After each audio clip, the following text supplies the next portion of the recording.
अक्सर हमने अपने आसपास ऐसे बहुत से लोगों को देखा होगा जो दूसरों से कम हुनरमंद होते हैं। दूसरे लोगों के मुकाबले उनमें कम टैलेंट होता है, लेकिन फिर भी वो उन लोगों से ज़्यादा कामयाब हो जाते हैं। तो ऐसा क्यों होता है?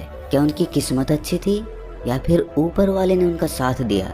इस चीज़ के पीछे क्या कारण हो सकता है, ज़रा सोचिए। इसके पीछे सबसे मुख्य कारण आलस्य होता है। जी हाँ, कामयाब होने के लिए सिर्फ हुनर नहीं चाहिए, उस काम को करने के लिए जोश और हिम्मत चाहिए। अगर आप में जोश और हिम्मत की जगह पर आलस्य है तो आप में कितना भी हुनर हो, वो हुनर किसी काम का नहीं रह जाता। जैसे दीमक एक पेड़ को अंदर से खोखला कर देती है। बाहर से तो पेड़ वैसे का वैसा दिखता है, लेकिन अंदर से वो पेड़ खोखला हो चुका होता है। उसी तरह आलस्य आदमी को अंदर से खोखला बना देता है। उसका जोश, उसकी स्फूर्ति अंदर से मर चुकी होती है। चाहे बाहर से वो आदमी स्वस्थ नजर आए, लेकिन अंदर से आलस्य ने उस दीमक की तरह उस आदमी के शरीर को अंदर से खोखला कर दिया होता है। आज की जो कहानी मैं आपको सुनाने वाला हूँ, उसमें आपको आलस्य के कुछ मुख्य कारण पता चलेंगे और साथ ही आपको आलस्य को हटाने के लिए कुछ यौगिक उपाय बताए जाएंगे। इससे पहले कि आप इस कहानी में खो जाएं, इस चैनल को सब्सक्राइब ज़रूर कर लें। तो चलिए कहानी शुरू करते हैं। एक बार की बात है, एक आलसी आदमी बुद्ध के पास आकर कहता है कि हे बुद्ध, मैं अपने आप से बहुत परेशान हूँ। मैं बहुत ही आलसी आदमी हूँ, इसीलिए सब लोग मुझे ताने देते रहते हैं। क्या आपके पास कोई ऐसा मार्ग है जिससे मेरा आलस्य दूर हो सके? ये सुनकर बुद्ध ने कहा कि तुम्हें कैसे पता कि तुम आलसी आदमी हो?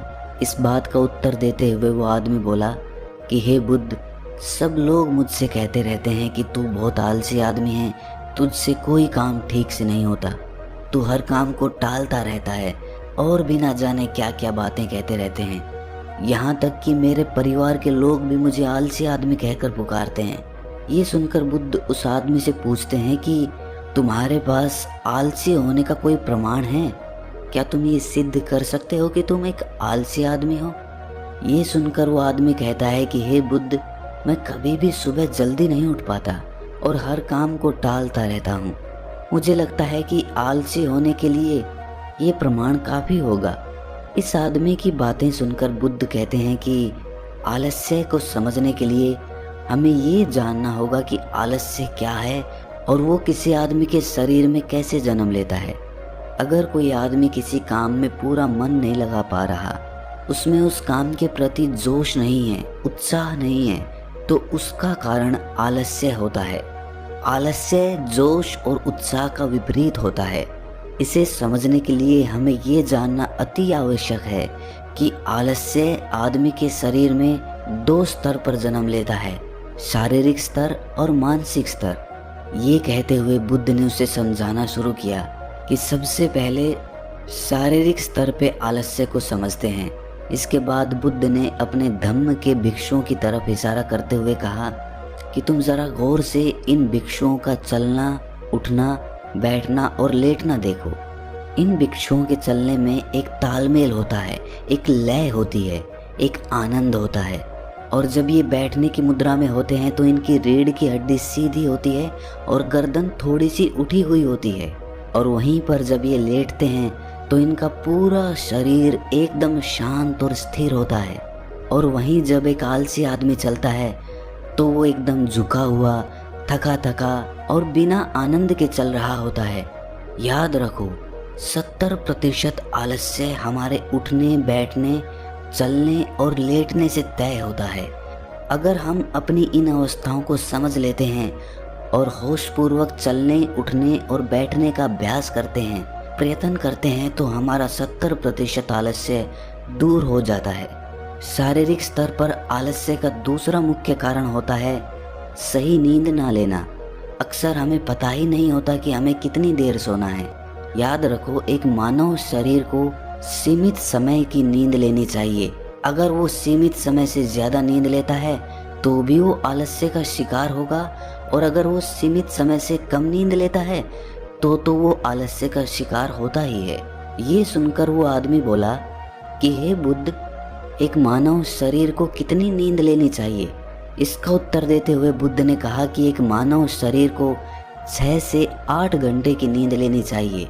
अगर आपका शरीर ज़्यादा थका हुआ नहीं है तो 6 घंटे की नींद, अगर ज़्यादा थका हुआ है तो 8 घंटे की नींद। इसी के साथ ये भी ख्याल में रखना चाहिए कि सोने के लिए रात का समय निर्धारित किया गया है। कुछ लोग दिन में ही सो जाते हैं, जिसकी वजह से धीरे धीरे आलस्य उनके अंगों में समाने लगता है। शारीरिक स्तर पे आलस्य का तीसरा मुख्य कारण है सुबह जल्दी ना उठ पाना। पूरी प्रकृति, यहाँ तक कि पेड़ पौधे और पक्षी भी सुबह सूर्य उदय होने से पहले जाग जाते हैं। ये हम पक्षियों को देखकर भी समझ सकते हैं कि प्रकृति ने मनुष्य के जागने का कौन सा समय निर्धारित कर रखा है। अगर हम सुबह जल्दी उठते हैं, सूर्य उदय होने से पहले उठते हैं, तो हमारे शरीर में एक स्फूर्ति होगी, एक ताजगी होगी और हम हर काम में अपना मन लगा पाएंगे। ये सुनकर वो आलसी आदमी बोला कि हे बुद्ध, लेकिन मेरा काम ऐसा है जो मैं रात में कर पाता हूँ। इसी वजह से मैं रात में सही समय पर नहीं सो पाता और सुबह जल्दी नहीं उठ पाता। तो जिन लोगों का काम रात में होता है वो सुबह कैसे जल्दी उठ पाएंगे? ये सुनकर बुद्ध कुछ सोच विचार करते हैं और उसके बाद कहना शुरू करते हैं कि जिन लोगों का काम रात में होता है उन्हें अपना काम पूरा मन लगाकर करना चाहिए, और यदि ऐसे लोग रात में काम करके दिन में भी सोते हैं और सीमित समय की नींद लेते हैं तो वे भी आलस्य से बच सकते हैं। लेकिन रात में जितनी गहरी नींद आती है उतनी गहरी नींद दिन में नहीं आ पाती, क्योंकि दिन में शोर शराबा ज़्यादा होता है जिससे आदमी गहरी निद्रा में नहीं जा पाता। इसीलिए जो आदमी दिन में सोता है उसे कुछ ऐसी व्यवस्था करनी चाहिए जिससे बाहर का शोर शराबा उसकी नींद में बाधा ना बन सके। इसके लिए वो अपने कानों में रुई वगैरह ठूंस सकता है जिससे बाहर की आवाज़ उसके कानों में ना पड़े और वो गहरी निद्रा ले पाए। शारीरिक स्तर पे आलस्य का अगला मुख्य कारण होता है भोजन। सही समय पर और सही भोजन करना शरीर के लिए अति आवश्यक होता है। कुछ लोग ऐसा भोजन करते हैं जिसमें कोई जान ही नहीं होती। अब आप ही सोचिए, जिस खाने में जान ही नहीं है, जिस खाने में ऊर्जा ही नहीं है, वो खाना आपके शरीर को ऊर्जा कैसे दे सकता है? और अगर इंसान ऐसा खाना खाएगा तो उसका शरीर किसी भी काम को करने में प्रतिरोध करेगा ही। अक्सर गलत समय पर उल्टा सीधा भोजन करने से आदमी का मोटापा बढ़ता चला जाता है और एक पतले इंसान के मुकाबले एक भारी शरीर वाले इंसान के शरीर में ज़्यादा आलस्य पाने की संभावना हो जाती है। इसीलिए ऐसा भोजन करो जो प्रकृति से सीधा प्राप्त हो रहा हो, जिसमें कुछ ऊर्जा हो। ये सुनकर उस आदमी ने कहा कि हे बुद्ध, शारीरिक स्तर पे तो आलस्य को मैं समझ गया हूँ, लेकिन मानसिक स्तर पे आलस्य क्या होता है? इसका उत्तर देते हुए बुद्ध कहते हैं कि इंसान को अपने जीवन में बहुत सारी नाकामयाबी मिलती है। जब वो नाकामयाब होता है, किसी काम को पूरा नहीं कर पाता, तो उसका जोश और उत्साह अगले काम को करने के लिए ठंडा पड़ता जाता है। जब भी वो किसी नए काम को शुरू करता है तो उसका पिछला काम उसके मन को प्रभावित करता रहता है। इसीलिए वो नए काम को पूरे जोश और उत्साह के साथ और पूरा मन लगाकर नहीं कर पाता, और यही आलस्य का कारण बन जाता है, जिसकी वजह से वो नया काम भी पूरा नहीं हो पाता, क्योंकि उसमें उसका पूरा मन और पूरा जोश नहीं लगा होता है। इसके लिए हमें ये समझना ज़रूरी होता है कि जो पिछला काम हमारा पूरा नहीं हो पाया, उससे भी हमें बहुत कुछ सीखने को मिला है। उससे हमें एक अनुभव मिला है जो हम अपने नए काम में लगा सकते हैं। तो पिछले काम के प्रति नकारात्मक नज़रिया रखने की बजाय सकारात्मक नज़रिया रखेंगे तो आलस्य हमारे मन में नहीं आएगा। मानसिक स्तर पे आलस्य का दूसरा मुख्य कारण होता है लक्ष्य का स्पष्ट ना होना। ये कहकर बुद्ध उस आलसी आदमी से सवाल करते हैं कि मान लो यदि तुम किसी जंगल में फंस गए हो और तुम्हारे पास खाने पीने के लिए कुछ भी नहीं है, तो तुम क्या करोगे? वो आदमी कहता है कि हे बुद्ध, मैं जिंदा रहने के लिए उस जंगल में खाने पीने का सामान ढूंढूंगा। ये सुनकर बुद्ध कहते हैं कि अगर तुम्हें फिर भी खाने पीने का सामान नहीं मिलता तो? इसका जवाब देते हुए वो आदमी कहता है कि हे बुद्ध, तो मैं किसी भी तरह, किसी भी कीमत पर उस जंगल से बाहर निकलने का पूरा पूरा प्रयास करूंगा। ये सुनकर बुद्ध कहते हैं कि चूंकि वहां पर तुम्हारा लक्ष्य स्पष्ट है, इसीलिए तुम्हारे शरीर में कोई आलस्य नहीं आएगा।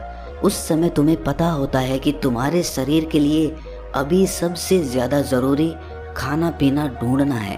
अगर तुम नहीं ढूंढोगे तो तुम मर जाओगे। और जब तुम्हारा लक्ष्य स्पष्ट होता है तो आलस्य तुम्हारे मन में आ ही नहीं सकता। लेकिन हमारे दैनिक जीवन में हमारा लक्ष्य स्पष्ट नहीं होता है, जिसकी वजह से हमारे मन की ऊर्जा इधर उधर बिखरती रहती है। अगर हमारा लक्ष्य स्पष्ट होगा तो कोई आलस्य, कोई ताकत हमें हमारा लक्ष्य प्राप्त करने से नहीं रोक सकती। और इसी तरह अगर किसी काम को करने की हमारे पास कोई ठोस वजह नहीं होती तो भी हम उस काम को टालते रहते हैं। उस काम को करने का हमारा मन ही नहीं करता, क्योंकि हमारे मन में ये बात समाई होती है कि इस काम को करके कुछ फायदा तो होगा नहीं। इसीलिए किसी काम को करने के लिए उसकी ठोस वजह जानना बहुत ज़रूरी होता है। बहुत सारे लोग व्यायाम करने की अहमियत नहीं समझते हैं, क्योंकि वो इसकी वजह नहीं देख पा रहे हैं। वो सोचते हैं कि व्यायाम करने से क्या फ़ायदा।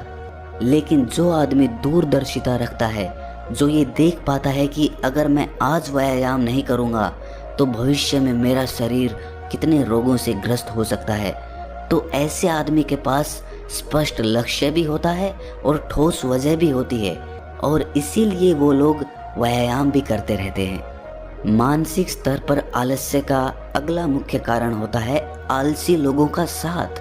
अक्सर कुछ लोग आलसी नहीं होते, लेकिन उनके आसपास के लोग आलसी होते हैं। अगर आपकी संगति में आलसी लोग भरे हुए हैं तो आप भी उनकी तरह हो जाएंगे। आपका भी मन काम करने से भागने लगेगा। आलस्य एक छुआछूत की बीमारी की तरह होता है। जितने ज़्यादा आलसी लोगों से आप घिरे हुए हैं, आपका मन उतने ही आलस्य को पकड़ लेगा। मानसिक स्तर पर आलस्य का अगला मुख्य कारण है किसी भी काम को टालते रहना। कुछ लोगों की आदत होती है काम को टालते रहना। आज का काम कल पर, कल का काम परसों पर।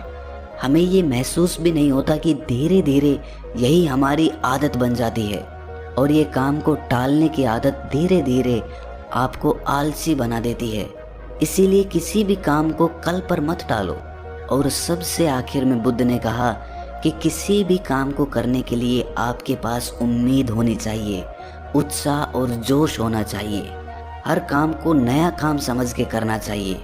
इसके बाद बुद्ध ने उस आलसी आदमी से कहा कि याद रखना, अगर तुम्हारे पास कोई स्पष्ट लक्ष्य है और उसे करने के लिए तुम्हारे पास कोई ठोस वजह भी है, तो दुनिया की कोई ताकत तुम्हें वो काम करने से नहीं रोक सकती। दोस्तों, जीवन में अगर कुछ हासिल करना है तो हमारे पास सिर्फ आज का ही समय है। ये मत सोचो कि कल आएगा।